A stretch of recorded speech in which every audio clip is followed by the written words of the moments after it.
मुख्यमंत्री Ladli Behna gas connection योजना प्रतिमाह 1000 से बढ़ते क्रम में 3000 तक की राशि लाडली बहनों को और अब 450 रुपए में गैस सिलेंडर, यानी वर्ष में हजारों की बचत। यकीन नहीं होता लेकिन यह सच है। शिवराज सरकार की अपनी लाडली बहनों के लिए एक अभिनव पहल। गरीब और मध्यम आर्थिक रूप से कमजोर महिलाएं अब बनेगी आर्थिक रूप से मजबूत। सोच अच्छी हो तो सब कुछ संभव है।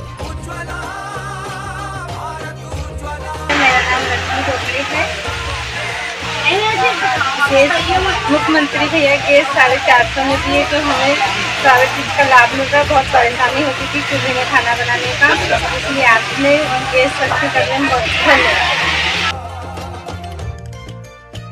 मेरा नाम गंगेश्वरी निशानी है। पहले गैस जो भराते थे मुख्यमंत्री द्वारा तो 1100 1150 हम होते थे, तो कठिनाई होती थी। पहले गैस नहीं भर पा रहे थे हम लोग, फिर अभी क्या थी 950 हुई, वो भी कठिनाई लग रही हम लोगों को। अब 450 बोल रहे थे, थोड़ी भराने में क्या आसानी होगी। अपनी बहन बनाए हमको उनका आधार व्यक्त करती है। मेरा नाम चरिता बेगम है, मैं बड़ी कुमारी से हूँ, ग्राम पंचायत बड़ी कुमारी से हूँ। शिवराज भैया का बहुत बहुत धन्यवाद करते हैं। उन्होंने लाडली बहना का जो चालू किया है उसके लिए हम उनके बहुत बड़े आभारी हैं।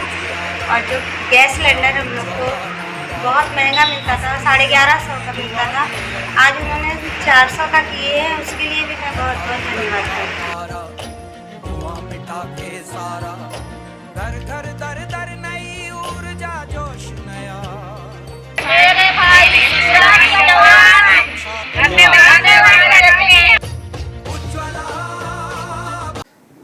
राजस्थान में लड़कियों की खरीद फरोख्त के चलते लामता थाना क्षेत्र के एक 17 वर्षीय नाबालिग लड़की को राजस्थान में 1.5 लाख रुपए में भेज दिया गया।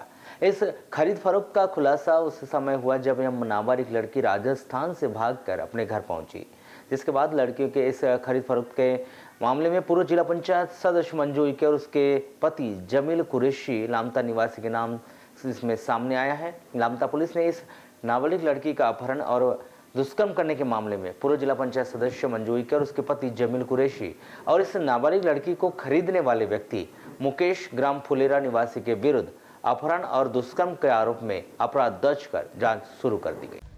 जानकारी के मुताबिक इस नाबालिग लड़की और मंजू इके के परिवार के बीच अच्छे संबंध होने से 18 मई को मंजू इके ने इस नाबालिग लड़की को जबलपुर में सिलाई सेंटर ले जाने के नाम पर ले गई थी। 15 दिन मंजू इके ने इस लड़की को अपने साथ में रखा और फिर वापस आ गई थी, और जिसके 8-10 दिन बाद यह लड़की फिर गई और 1 महीने बाद लड़की घर आई। किंतु 15 दिन के बाद ही 21 अगस्त को मंजू इके और उसका पति जमील कुरैशी इस लड़की को जबलपुर सिलाई सेंटर ले जाने के नाम पर राजस्थान के जयपुर ले गए और उसे जयपुर के विक्रम होटल में रखा गया। इसके बाद इस लड़की को ग्राम फुलेरा में मुकेश नामक व्यक्ति के परिवार में छोड़कर आ गए। बताया गया कि 3 सितंबर को इस नाबालिग लड़की की मुकेश के साथ कोर्ट मैरिज होने वाली थी, किंतु लड़की नाबालिग होने के कारण दोनों की मंदिर में शादी की गई। इसके बाद यह लड़की मुकेश के परिवार के साथ ग्राम फुलेरा में रहने लगी।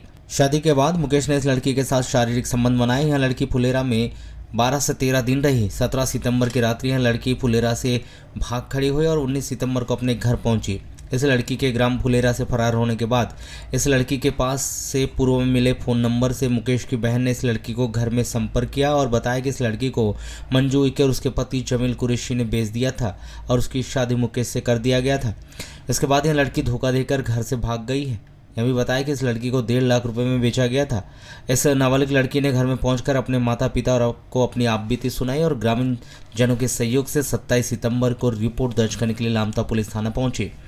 लामता पुलिस ने इस नाबालिग लड़की के द्वारा की गई रिपोर्ट पर नाबालिग लड़की को सिलाई सीखने के बहाने जबलपुर ले जाने और वहां से बैला फुसलाकर जयपुर राजस्थान में किसी मुकेश नामक व्यक्ति के घर छोड़कर आने और मुकेश के द्वारा इस नाबालिग लड़की से शादी करके उसके साथ लड़की के मर्जी के बिना ही दुष्कर्म करने के आरोप में मंजू इके और उसके पति जमील कुरैशी व फुलेरा निवासी राजस्थान निवासी मुकेश नाम के व्यक्ति के विरुद्ध अपराध क्रमांक 115/23 में धारा 363, 366 ए, 376, 34 के तहत धारा 5L/6 लैंगिक अपराधों से बालकों का संरक्षण अधिनियम के तहत अपराध पंजीबद्ध कर विवेचना शुरू की गई। ये लोग मुझे मतलब जबलपुर के नाम से ले गए।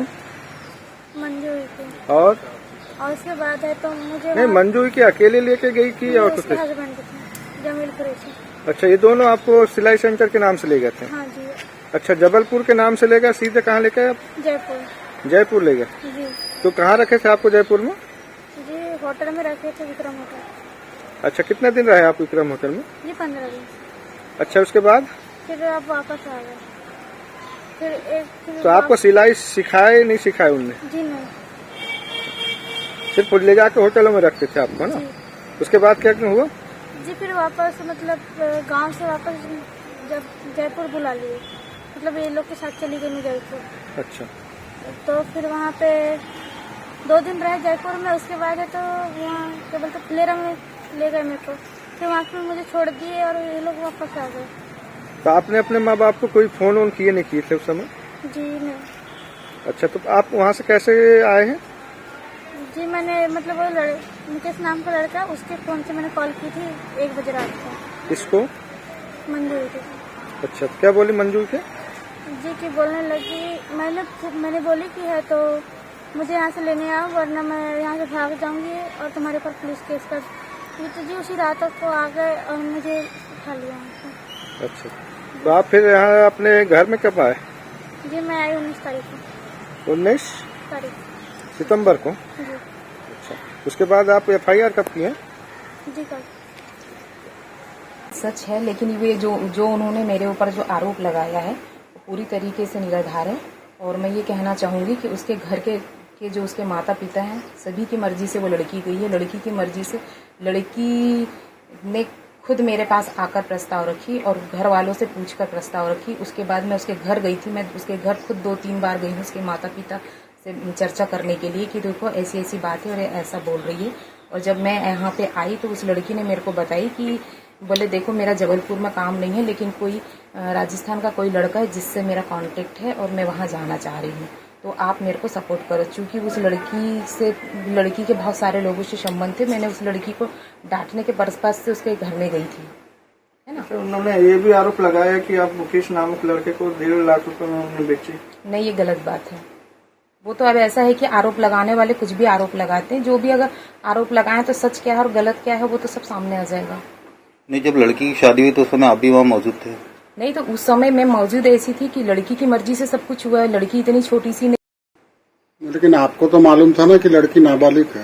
नहीं तो मेरे और को कानून के विरुद्ध है। नहीं तो मुझे मालूम था, लेकिन मेरे को इन लोगों के अंदर की बात नहीं मालूम थी ना, क्योंकि उसमें तो उस लड़की के माँ बाप की भी सहमति थी। कानूनी व्यवस्था के हिसाब से अगर लड़की नाबालिग थी ये बात आप जानते थे। अगर लड़की में कोई ऐसी प्रवृत्तियां थी तो आपने कानून का सहारा लेना था। लेकिन ये जो किया गया है तो इसमें ये करने का अधिकार आपको तो था नहीं, तो ऐसा क्यों किया गया? नहीं तो मुझे मालूम ही नहीं था ना कि लड़की ऐसा करने वाली है। नहीं, शादी के लिए अगर उसने बोली थी नाबालिग थी। मैंने उस लड़की को बहुत समझाया कि ऐसा नहीं होता, तेरे को पहले अपने माँ बाप से बात करना चाहिए। नहीं समझने पर आपने फिर पुलिस में या कहीं कानूनी हिसाब किताब में बात नहीं, तो उस लड़की ने बोली थी कि मैं सब मैनेज कर लूंगी, मैं देख लूंगी। उनको किसी को यहाँ तक कि उसने मेरे को ये कसम दे के रखी थी कि तुम मेरे माँ बाप से भी नहीं बोलो।